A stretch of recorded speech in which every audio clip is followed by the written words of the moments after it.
บข้าพเจ้าก็เลนไปหาผู้นี้ซอยนี้บ่พอนาทีบ่พอ10 นาทีตายละเลนมาหาผู้นี้กำลังเอาเสือกหัดไว้กำลังใส่ยากำลังใส่น้ำเกลือตายแล้วหันใจแวบๆไปแล้วจักสิซอยผู้ใดหามเข้าห้องผ่าตัดก็ต้องหมดมันเป็นอึกกระถึกหนึ่งน้องมือนั้นรวมแล้วตาย18 ศพบาดเจ็บ21เห็นบ่ล่ะอันนี้2 ครั้งใหญ่ๆที่ข้าพเจ้าสิสอนอีกมืออื่นสิสอนอีกตัวหนึ่งอันนั้นที่ข้าพเจ้าเจอตอนนั้นแหละนี่แหละเรื่องของมันเอาเนาะมือนี้ก็ขอขอบใจผู้หับฟังหับชม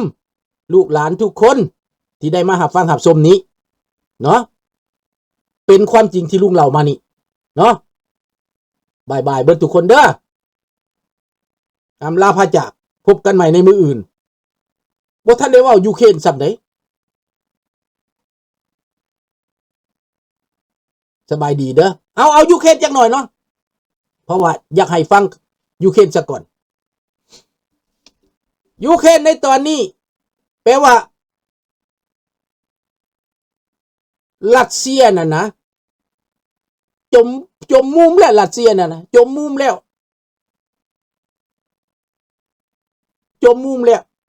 เขาทำลายยับเยินยูเครนจัดการยับเยินเท่านั้นว่าเท่านี้มื้อนี้นะเนาะบ่ต้องไปเราเอาไปเบิ่งเอาเด้อข่าวเด้อลุงจะบอกว่ารัสเซียไปบ่รอดแล้วเฮาจังเบิ่งญี่ปุ่นกับจีนสัตว์กันอีกบ่นาน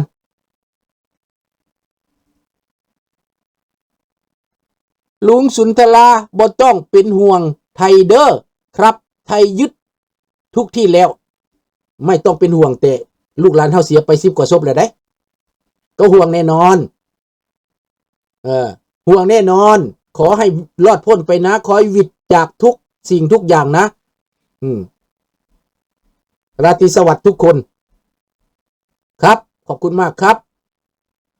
ขอให้ตลอดนะขอให้วิตนะขอให้อย่าเกิดนะสบายดีเย็นทวงเนาะ149จังจันทวงศ์149ขอบใจหลายๆเด้อบายเบิดทุกคนเรื่องยูเครนให้ติดตามเอาและก็เรื่องเวเนซุเอลาอีกใกล้เข้ามาทุกที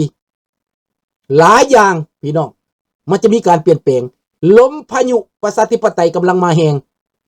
ขอให้ทุกคนจงโชคดีบาย Merry Christmas and Happy New Year เนาะ Joyeux Noël อีบอนนั่นนี่ไปพร้อมกันเลยเด้อจะว่าไปเรื่อยๆทุกมื้อเด้อบายสบายดีเพ่งสบายดีเบิดทุกคนเนาะ Au revoir à la prochaine bon après-midi บายอย่าลืม